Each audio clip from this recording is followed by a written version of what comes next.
West Bengal Kerala లాంటి పరిస్థితులు ఇక్కడ ఏమైనా తీసుకొచ్చే ప్రయత్నం ఏమైనా జరుగుతోందా? ఏపీకి సంబంధించి అలాంటి ప్రయత్నాలు ఏమైనా ఉన్నాయా అనేది, అక్కడ ఉన్నటువంటి పరిస్థితులు వేరు, ఇక్కడ ఉన్నటువంటి పరిస్థితులు వేరు, ఇక్కడ ఉన్నటువంటి అవసరాలు కూడా వేరున్నాయి, రాజకీయాలు వేరున్నాయి. ఎందుకని బీజేపీ అంత అగ్రెసివ్ గా వెళ్లే ప్రయత్నం చేస్తుంది, అంత అసహనం ఎందుకు చూపిస్తుంది అంటే మీరేం చెప్తారు?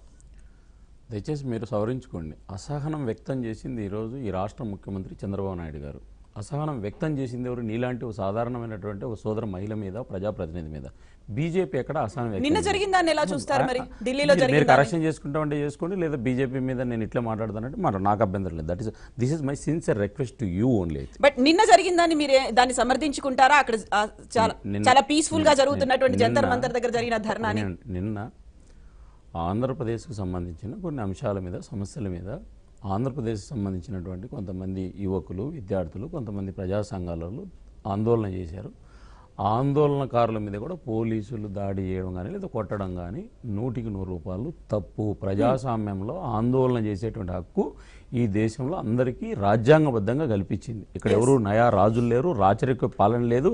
మేము ఆడిందే ఆట, పాడిందే పాట అనేదానికి ఇక్కడ ఏం నడవదు. వాళ్ళ ఇళ్ళలో నడుస్తుంది, క్యాబినెట్లు మంత్రి పదవులు ఇచ్చుకునే నడుస్తుంది తప్ప ప్రజాస్వామ్యంలో నడవదు. కాబట్టి ఎక్కడ ఎవరైనా కానీ దీనికి పరిష్కారం ఒకటే, ఏంటంటే పెద్దలు తులసిరెడ్డి గారు చెప్పింది కానీ, లేదా మాణిక్యవర ప్రసాద్ గారు చెప్పింది కానీ, లేదా పెద్దలు పుల్లారావు గారు చెప్పింది కానీ, దీంట్లో ఇంకా ఆల్టర్నేటివ్ లేదు. ప్రజాస్వామ్యంలో ఇప్పుడు చలసాని గారు కూడా ఖండించారు, దాన్ని ఆయన కూడా సమర్థించలే ఒక మహిళల పట్ల ఆంధ్రప్రదేశ్. అయితే ఇంకోటి ఏంటంటే ఇక్కడ ఒక్క నిమిషం అండి. ఇప్పుడు ఒక్క నిమిషం, ఇక్కడ ఆంధ్రప్రదేశ్ అభివృద్ధికి సంబంధించిన విషయంలో ఈరోజు ఎవరన్నా అడ్డుకుంటాన్నారా? ఒకటి, ఇక్కడ ప్రాబ్లం ఏందొస్తుందంటే అమ్మా, నాకున్న ఇబ్బంది ఏంటంటే, నేను చెప్తే అనుభవజ్ఞుడేం కాదు. ఆంధ్రప్రదేశ్ ముఖ్యమంత్రి ఎప్పుడు ఒక మాట చెప్తాడు, నేను దేశంలోకెల్లా సీనియర్ని, నేను చాలా అనుభవం ఉన్నటువంటి వ్యక్తిని. మరి వాస్తవానికి వచ్చేందుకు అనుభవం కనపడదు. ప్రత్యేక హోదా అడిగినటువంటి వాళ్ళు గతంలో ఏమన్నాడు, మాతో కలిసి 4 సంవత్సరాలు జైల్లో పెడుతున్నాడు. ఇదే చలసాని శ్రీనివాస గారిని కాళ్ళు చేతులు కట్టేసి జీపులో వేసి ఏదో ప్రజాస్వామ్యంగా ఆయన ఒక ఆందోళన చేస్తే రాత్రంతా తిప్పి ఆంధ్రప్రదేశ్లో కాదు తెలంగాణలో అర్ధరాత్రి కాడ వదిలేసి ఎక్కడ పోతున్నారో చెప్పలేని పరిస్థితి. ఆయన సెల్ ఫోన్లో మీడియాలో చెప్పాయా, బాబు నేను ఒక ప్రజానాయకుడిని పనిచేస్తున్నానంటే చలసాని శ్రీనివాసరావు గారిని ఊరూరా వాడాడ అర్ధరాత్రి వరకు తిప్పినటువంటి వ్యక్తులు, అక్రమ కేసులు బనాయించినటువంటి వాళ్ళు ఇదే ప్రభుత్వమే. ఈరోజు ఏం చెప్తుంది, 2017 డిసెంబర్ వరకు ఆంధ్రప్రదేశ్ ముఖ్యమంత్రి గారు 38 రాజకీయ పార్టీల సమావేశంలో 17 పేజీల తీర్మానం పెట్టి ఈ దేశ చరిత్రలో ప్రపంచంలో గొప్ప నాయకుడు నరేంద్ర మోడీ, 2019లో ఆయన ప్రధానమంత్రి కాకపోతే దేశం నాశనం అయిపోతుందని చెప్పినటువంటి గొప్ప నాయకుడు చంద్రబాబు నాయుడు గారు అనుభవజ్ఞుడు. ఆయనేమో ఈరోజు బీజేపీకి సంబంధించిన కొంతమంది కార్యకర్తలు వినతిపత్రం ఇస్తామని ఒక కార్పొరేటర్ వస్తే ఆయన ఈరోజు నీ ఎంత చూస్తానన్నాడు. ఇప్పుడు ఒక ఆయన ప్రెస్ కాన్ఫరెన్స్ పెట్టి, ఖబర్దార్ బీజేపీ నాయకులారా మీ ఇళ్లలోకి వచ్చి కొడతాం.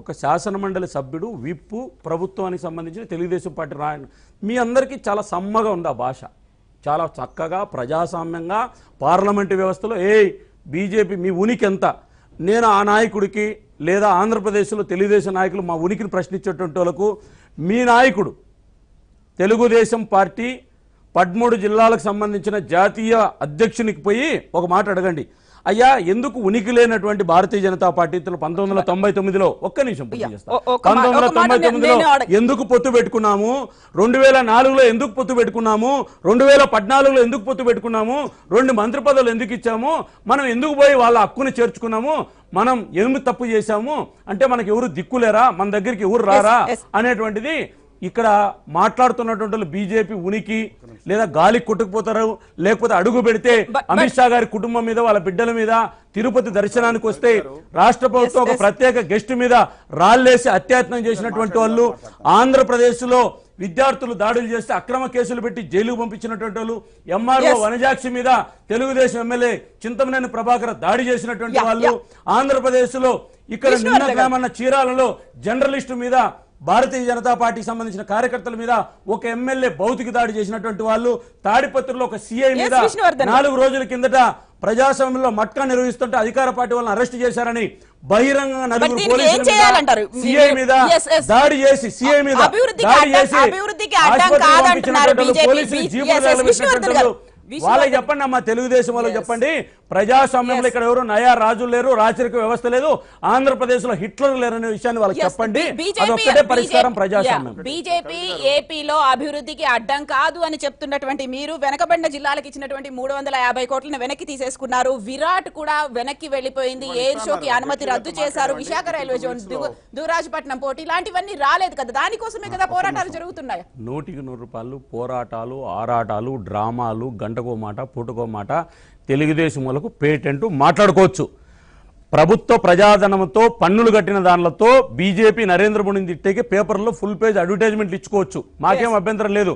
₹1 వాళ్ళ పాత్ర లేకపోయినా పోలవరం నాదే అని ప్రచారం చేసుకోవచ్చు, మాకు అభ్యంతరం లేదు. నేనేమంటున్నానంటే ప్రజాస్వామ్యంలో బతకండి, ప్రజాస్వామ్య విలువలు గౌరవించండి. డాక్టర్ బాబాసాహెబ్ అంబేద్కర్ యొక్క ఆలోచనకు అనుగుణంగా ఆయన ఇచ్చిన రాజ్యాంగం పరిధిలో ఉండండి. మీరు నయా రాజులు కాదు, ఎవరిని బెదిరించలేరు. పోలీసుల మీద దాడి చేస్తారు, ఉద్యోగస్తుల మీద దాడి చేస్తారు, ప్రజా సంఘాల మీద దాడులు చేస్తారు, జైల్లో పెడతారు, కేసులు పెడతారు, మమ్మల్ని ఉన్నీమంటారు. ఆంధ్రప్రదేశ్లో ప్రధానమంత్రి ఎట్లా అడుగు పెడతారంటారు. నేను చెప్తున్నా అయ్యా, మేము ఆంధ్రప్రదేశ్లో ప్రజాస్వామ్యం ఉంది, బతికుంది అనుకుంటున్నాము. మీరేమనుకుంటున్నారు? మా చెప్పు చేతుల్లో ఉంది, మేము ఆడింది ఆట పాడిందే పాట అనుకుంటున్నారు. 90 రోజులు ఆడండి, పాడండి, 2019లో ప్రజలు బుద్ధి చెప్తారు, దానికి సిద్ధంగా ఉండండి. మేమేమి చట్టాన్ని గౌరవిస్తాము. మీరు భయపడిచ్చినంత మాత్రాన, బీజేపీ ఉండదనుకున్న మాత్రాన చాలా మంది చరిత్రలో కాలగర్భంలో కలిసిపోయారు. ఇందిరా గాంధీ లాంటి నియంతలు ఈ దేశంలో కనపడకుండా పోయారు. కాబట్టి ప్రజాస్వామ్యంలో బతకమని చెప్పి తెలుగుదేశం పార్టీకి చేతులెత్తి అర్థిస్తున్నా.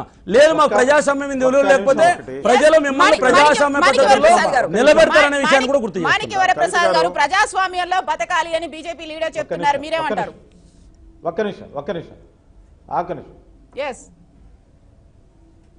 ఒక్క నిమిషం అమ్మా. ప్రజాస్వామ్యం గురించి పదే పదే వక్కాణిస్తున్న విష్ణువర్ధన్ రెడ్డి గారికి ధన్యవాదాలు. అసలు ప్రజాస్వామ్యం మీ నాయకుడికి, అంటే మీ మోడీ గారికి, మీ అమిత్ షా గారికి ప్రజాస్వామ్యమైన పదం గురించి తెలిసేమో ఒకసారి వారితో సంభాషించి మాట్లాడండి. మీరు ప్రజాస్వామ్యానికి విరుద్ధంగా బిహేవ్ చేస్తుంది, ప్రజాస్వామ్యాన్ని కాలరాస్తుంది, ప్రజాస్వామ్యాన్ని తుంగలో దొక్కేస్తుంది మోడీ గారు. ప్రజాస్వామ్యానికి, ఒక సెక్యులరిజానికి, ఒక ఫెడరల్ స్ట్రక్చర్కి, ఒక రాష్ట్రాల విలువలకి లేకుండా చేస్తుంది మోడీ గారు. కోఆపరేటివ్ ఫెడరలిజం అని చెప్పి కాంపిటేటివ్ ఫెడరలిజం, ప్రతి రాష్ట్రం ఎదగాలి. ఈరోజు ముఖ్యమంత్రి గారు దావోస్ వెళ్తుంటే మీకు ఎందుకండి? మీరు నిర్ణయిస్తారా ఎంతమంది వెళ్ళాలనేది? పర్మిషన్ ఇవ్వడానికి 4 వెళ్ళాలని ఈ రాష్ట్రం నుంచి మీరు నిర్ణయిస్తారా? ఏం 10 మంది వెళ్తే మీకు వచ్చిన ఇబ్బంది ఏంటి? అదే మీరు చేయాల్సిన నిబంధన ఏంటి? మీ ఇంటర్వెన్షన్ ఏంటి? అంటే రాష్ట్రాల హక్కుల్లో ఇంటర్వెన్షన్ కాదా అది? మీ ఆర్థికంగా కేంద్ర ప్రభుత్వం నిధులు ఇస్తున్నారా? కేవలం ఇంకో దేశానికి వెళ్ళడానికి ఇచ్చే పర్మిషన్కి మీరు 10 మంది కాదు, మీరు 4 వెళ్ళాలంటారా? అదే మీ ప్రజాస్వామ్యంలో కాపాడటం? రాష్ట్రాల హక్కులు కావాలి, పార్లమెంట్ ఒక చట్టం చేసింది, పార్లమెంట్ చట్టాన్ని ఇంప్లిమెంట్ చేయమంటే మీకు ప్రజాస్వామ్యం మీద గౌరవం లేదంటారా? పార్లమెంట్ని గౌరవించడం ప్రజాస్వామ్యమా? పార్లమెంట్కి మొక్కి పార్లమెంట్ని కుక్కేస్తుంది మోడీ గారు. పార్లమెంట్ మొక్కించినట్టు నటించి దాని మీద గౌరవం ఉందని చెప్పి బయటికి మళ్ళీ అణిచివేస్తుంది. పార్లమెంట్లు ప్రజాస్వామ్యాన్ని కాలరాస్తుంది మోడీ గారు. ఒక్కసారి మీరు అంతర్మదనం చేసుకోండి. ఈ దేశాన్ని ఎటు తీసుకెళ్తున్నారో మీరు ఆలోచించండి. రాష్ట్రాల హక్కులు గుర్తించారా?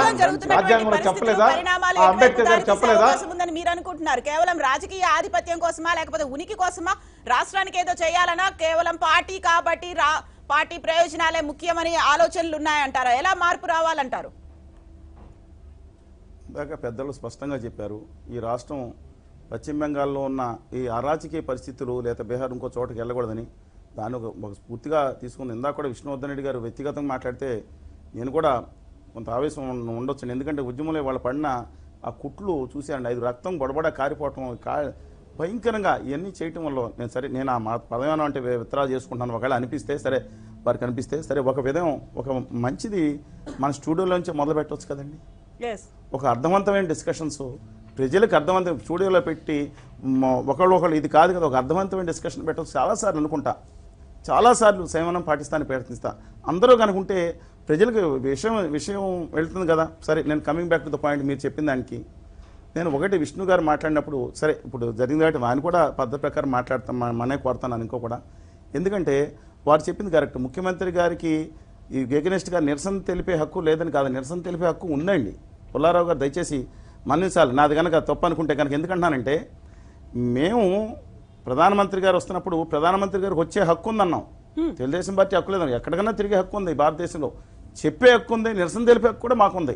ప్రజాస్వామ్య పద్ధతిలో నిరసన తెలపాలి, అంతే తప్ప ఇంకో విధం కాదు. ఇవాళ విజయవాడ విష్ణువర్ధన్ రెడ్డి గారు అని కాదు, ఎవరన్నా ఒకటి అడుగుతున్నానండి. విజయవాడ నడిబొడ్లో ఆయన తప్పన్నారు, విద్యార్థులు వినతిపత్రం ఇస్తానికి వెళ్తుంటే గుజరాతీ వాళ్ళతో తీసుకొచ్చి కొట్టించడం అనేది, ఏ విధమైన అమ్మాలి బూతులు తిట్టడం అనేది, దీని గురించి మాట్లాడాలి. డాక్టర్ శ్రీనివాస్ గారు ఒంగోలులో మా బీజేపీ నాయకులు వెళ్తా ఉంటే పక్కన ప్లకార్డు పట్టుకుంటే మీద పడి కొట్టి, డ్రైవర్లను కొట్టి, మాట్లాడితే బీభత్సం చేస్తే ఇది ఏ విధంగా వస్తుందని కనీసం ఢిల్లీలో ఏమైనా తిట్టారా? మీద పడి పరే ఆయన గట్టిగా తిడితే మోడీ గారు మమ్మల్ని ఊగిజేసుకోవాలి మీ అంత చూస్తానంటే పర్వాలేదు అంటలేదు, అది కూడా తప్పే. కానీ మీద పడించి కొట్టించి రక్తం వచ్చేలా దొర్లించి కొట్టించినటువంటి మహిళల్ని క్రితం సారి కొట్టించలేదా? అది తిట్టడం కూడా తప్పే, కొట్టించలేదా? దీని గురించి చూసుకోవాలి కదా. సరే, coming back to the point అండి. ఈ రాష్ట్రంలో ఫక్తు రాజకీయం రాజ్యం వెళ్తా ఉంది. నేను ఎందుకంటే ప్రత్యేక హోదా విభజన హామీలు సాధించిన దాదాపు మార్చి 2 వాళ్ళ 58 నెలల ఉద్యమం మొదలుపెట్టి తర్వాత మొట్టమొదటిసారి కాంగ్రెస్ పార్టీ ఆ కోటి సంతకాలు మేము మొదలుపెట్టిన 8 నెలల తర్వాత కాంగ్రెస్ పార్టీ రాజకీయ పార్టీగా మొట్టమొదటి బయటకు వచ్చింది.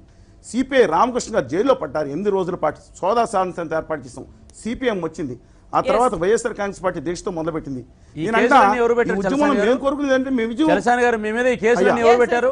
ఈ కేసులన్నీ ఎవరు పెట్టారు మీ మీద? నేను చెప్తున్నాను, కేంద్ర ప్రభుత్వం ఢిల్లీలో నేను అన్ని చెప్తాను. వినండి ఒకసారి, వినండి సార్. నేనేమని అన్నాను, నేను చెప్పుకుంటా వస్తున్నా కదా, 3 నిమిషాల్లో ఉంటాను, ఒక్క ఓపిక పట్టండి. నేను ఇప్పుడే అన్నా కదా, అర్థవంతమైన డిస్కషన్ చేయాలి. మిమ్మల్ని ఏమైనా అన్నానా? నేను రెండూ ఖండిస్తామన్నా. నేనేమన్నానంటే, నిరసన తెలియనప్పుడు అమిత్ షా గారు వచ్చినప్పుడు నిరసన ఫస్ట్ మీరు ఎక్కడైనా చూసుకోండి, మొట్టమొదటి నిరసన ఆ తప్పు ఆయన మీద ఫ్యామిలీతో వచ్చినప్పుడు, అధికార పదవులు వచ్చినప్పుడు వేరండి, ఫ్యామిలీతో వచ్చినప్పుడు అది దైవదర్శనానికి వచ్చినప్పుడు తప్పని మొట్టమొదట బయటకు వచ్చి ఖండించి నేను ఆ తర్వాత అభినందించారుగా మీరు. నేను coming back, please don't disturb me in between అండి. I will complete in 3 minutes అండి. ఇవాళ రాష్ట్రంలో కలిసి పోరాడాల్సిన సమయంలో దురదృష్టవశాత్తు ఏమైందంటే, ఇవాళ మిగతా పక్షాలు ఎవరికి వాళ్ళు రాజకీయం, నేను ఖచ్చితంగా చెప్తున్నా అండి, గౌరవ ముఖ్యమంత్రి గారు ఇవాళ ఆ రోజుల్లో మేము మాట్లాడినప్పుడు, మేము నిరసన కూడా అమిత్ షా గారి మీద దగ్గరకు వచ్చినప్పుడు నిరసన తెలియజేయడానికి పక్క వచ్చినప్పుడు ఎవరు అరెస్ట్ చేసి లోపలేశారండి? ఇప్పుడు ఫ్యూచర్ లో ఏం జరగాలంటారు? ఇప్పుడు 90 రోజుల్లో ఒక మార్పు వస్తుంది, ప్రజలు కనుక వాళ్ళకి బుద్ధి చెప్తారో లేకపోతే ప్రజలు ఏమనుకుంటున్నారో అవన్నీ చూపిస్తారని విష్ణువర్ధన్ రెడ్డి గారు అంటున్నారు. 90 రోజుల పాటు మనం వేచి చూడాలా, లేకపోతే మార్పు అనేది ఇప్పుడు మనలోనే రావాలంటారా? ఏం చేయాలంటారు? ఇవాళ ఢిల్లీలో క్యాబ్ డ్రైవర్స్ కూడా చెప్తున్నారు, కేజ్రీవాల్ గారు బాగానే ఉన్నారు, మాకు 90 రోజుల్లో బ్రహ్మాండమైన కేంద్ర ప్రభుత్వం మార్పు వస్తుందండి, మొత్తం నీటిలో బాధపడుతున్నా ఉన్నారు. వాళ్ళ మాట వినాలి, వీళ్ళ మాట వినాలి, పక్కన పెట్టేసేయండి. నేను కోరుకునేది ఓ మంచి రాజకీయం అక్కడ జరగాలి. ఆంధ్రప్రదేశ్లో మధ్యతరగతి మహిళ, మధ్యతరగతి మనిషి వాళ్ళ గుండె లోతుల్లోంచి వచ్చినట్టు మనం ప్రతిదీ రాజకీయంగా కాదు. ఎందుకని ఆంధ్రప్రదేశ్కి అన్యాయం జరుగుతుంటే ఈ రాజకీయ పక్షాలన్నీ కలిసి ఉద్యమించట్లేదు? తమిళనాడు అందరూ కలిసి జల్లికట్టు కోసం ఏకమైపోతే వీళ్ళందరూ, నేను అన్న మాట కాదండి, కావాలంటే కనుక్కోండి, మనిషి గుండెల్లోంచి కనుక్కోండి. నాకు ఏ రాజకీయ, వైఎస్ఆర్ కాంగ్రెస్, జనసేన, తెలుగుదేశం, వామపక్షాలు అయితే కలిసి ఉన్నారు, కాంగ్రెస్, ఆమ్ ఆద్మీ పార్టీ, అన్నీ మాకు కావాలి. ఆంధ్రప్రదేశ్ హక్కుల కోసం నిజంగా అందరూ వస్తే ఖచ్చితంగా కావాలి. మేము కోరుకునేది మంచి, ఇంకా 90 రోజులు ఉందనుకున్నాం. దయచేసి దోషం నిన్న ఏంటండి, నిన్న ఏం మాట్లాడాను మోడీ గారి ముందు ఒక నాయకుడు పేరు ఉచ్చరించడానికి కూడా నాకు అసలు ఏం మాట్లాడాడు? ఒక రాష్ట్ర ముఖ్యమంత్రిని లుచ్చా అంటాడా? మోడీ గారు నవ్వు వీడియో చూసుకోండి. ఇవాళ ప్రధానమంత్రి గారిని పట్టుకుని ఇంకో నాయకుడు చాలా ఇంకో లక్ష్య ఈ విధంగా మాట్లాడతారా? ఇలాంటి రాజకీయం ఇంత నీచానికి దిగజారిపోతారండి. ఇంత నీచానికి ప్రధానమంత్రి గారు నవ్వుతాయి అంటారు, ఒక రాష్ట్ర ముఖ్యమంత్రిని లుచ్చాని మాట్లాడుతుంటే టీవీలో చూడకండి, వేయండి మీరు రివ్యూ వేయండి. గౌరవ ప్రధానమంత్రి గారిని నేను ఎప్పుడు మోడీజీ అని మాట్లాడతాను, ఎప్పుడో 1000 సార్లు ఒకసారి మోడీజీ అందరితో గౌరవించి మాట్లాడతా. ఒక ప్రధానమంత్రి గారు అలా మాట్లాడతారండి. ముఖ్యమంత్రి గారు కూడా నిన్న ఇవాళ మాట్లాడిన దాన్ని ఖండిస్తున్నాను. కానీ అట్ ద సేమ్ టైం ఇవాళ టీడీపీ నుంచి కూడా ఇవాళ కాదు, నిన్న ఎవరో మాట్లాడారు, ప్రధానమంత్రి పదవి అది ముఖ్యమంత్రి పదవి. నేనేం కోరుకున్నా అంటే, ప్రధానమంత్రి నవ్వుతా మాట్లాడతారా? చాలా అది మంచి పద్ధతి కాదు. వారు సరి చేసుకోవాలి, మంచి రాజకీయం చేయండి, విధానాలను మాట్లాడండి. మోదీ కక్షపూరితంగా వ్యవహరిస్తున్నారని టీడీపీ నేతలు చెప్తున్న తరుణంలో బీజేపీ నేతలు కావచ్చు, కేంద్ర ప్రభుత్వం అంతా మేం చేశాము అని, ఏపీకి మేము చేసింది తక్కువేం కాదు, అభివృద్ధికి మేము అడ్డం కాదు అని చెప్తున్నప్పుడు ప్రజలు రాయలసీమ ఉత్తరాంధ్ర జిల్లాలకు 0 ఇచ్చారు, స్పెషల్ ప్యాకేజీ ఇవ్వాల్సింది 0 ఇచ్చారండి. పార్టీలందరూ ఇలా రోడ్డున పడకుండా ఏం చేస్తే బాగుంటుందని మీరు అనుకుంటున్నారు? చెప్పాం నేనేమనుకుంటున్నానంటే నాకు రాజకీయ పార్టీలు కలిసిపోతారు, పుల్లారావు. ఢిల్లీ వెళ్ళి చెప్తారా, పని అవ్వదు, అక్కర్లేదు. మనకి ఎలాగో ఎలక్షన్స్ వచ్చినప్పుడు మర్యాదగా తెలుసుకోవాలి. రెండోది, నేను ఈ మాట అంటున్నా, నరేంద్ర మోడీ గారు చిన్న స్థాయి నుంచి వచ్చారు. ఎస్ చిన్న స్థాయి నుంచి వచ్చిన మనిషిని చోర్ ఇది నాకు నరేంద్ర మోడీ గారు చాలా పర్సనల్గా అన్యాయాలు చేశారని నేను చెప్పగలను. ఎగ్జాక్ట్లీ. ఆయన భూసేకర చట్టాలు మార్చి భూములు లాక్కున్నాడని ఆ కోపం నాకు ఉన్నది, అది ఎత్తను. పోయిన వాళ్ళు అందరూ డెవలప్మెంట్ కావాలన్నారు, పోయిన వాళ్ళు మేము బాధపడతాం. ఎస్ కానీ ఒక 6 నెలలు బట్టి వాడు చోర్ చోర్ ప్రధానమంత్రిని తిడితే మా ప్రధానమంత్రిని తింటున్నారు, ముఖ్యమంత్రిని తిడితే Yes, మా వ్యక్తిగతంగా ముఖ్యమంత్రిని మారిపోతున్నాయి అన్ని అంశాలు. తింటున్నారు. నరేంద్ర మోడీ గారు ఒక రాజీవ్ గాంధీ కాదు, లేకపోతే వాజ్పేయి కాదు, న్యాచురల్గా రియాక్ట్ అవుతున్నాడు. నేను చెప్పేదేంటి, పాలిటిక్స్ దిగజారిపోయింది. మీరు స్టాప్ చేస్తారా, నేను స్టాప్ చేస్తానా తిడతాం. ఎవరో ఒకరు స్టార్ట్ చేయాలి కదా. ఎస్ అది మనంతో స్టార్ట్ చేసి ఈ డైలాగ్, ఈ డిబేట్ మనం మార్చుకోకపోతే మనమే నష్టపోతాం. Yes. భారతదేశానికి ఎంతో పేరున్నది, ఇంటెలెక్చువల్ అని, ఐటీ రెవల్యూషన్ అని, సాఫ్ట్వేర్ రెవల్యూషన్ అని అన్నీ ఉండగా మనకి డైలాగ్ 6 నెలలు సంవత్సరం బట్టి ఎవరు స్టార్ట్ చేశారనేది మళ్ళీ మనం ముందరకు వస్తాం. విష్ణువర్ధన్ రెడ్డి గారు కంక్లూడింగ్ గా ఒక ఇలాంటి అట్మాస్ఫియర్ కాకుండా ఉండాలి, చాలా పీస్ఫుల్ గా రాష్ట్ర ప్రయోజనాలే ముఖ్యం అనుకోవడానికి ఎవరు చిత్తశుద్ధితో ముందుకు రావాల్సిన అవసరం ఉందంటారు? భారతీయ జనతా పార్టీ విభజన అంశాల మీద మేము ఒక వైట్ పేపర్ను ఇప్పటికి 10 సార్లు రిలీజ్ చేశాం. ఆంధ్రప్రదేశ్ ప్రభుత్వం కూడా అభివృద్ధి మీద